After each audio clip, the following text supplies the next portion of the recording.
अस्सलाम वालेकुम, welcome back to my another new vlog.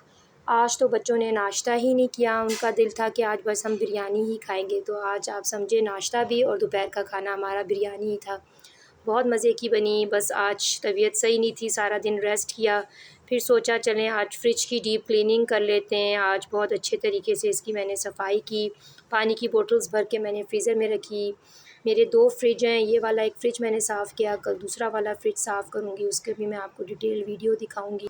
और ये मेरा बाहर का फ़्रिज है, इसमें वाटर बोटल्स और मैं ड्रिंक्स वगैरह रखती हूँ। अंदर के फ़्रिज में सिर्फ मीट वगैरह मैं रखती हूँ। और आज मैं बहुत थक गई थी। मैंने बच्चों को पैसे दिए, मैंने कहा स्लश लेकर आओ, डिफरेंट फ्लेवर्स की स्लश हैं। तो सब ने डिफरेंट फ्लेवर के स्लश पिए, बहुत मज़ा आया, ठंडा ठंडा लगा, अच्छा लगा। और आज के लिए इतना ही काफ़ी है। कमेंट करना, शेयर करना ना भूलिएगा। अल्लाह हाफ़िज़।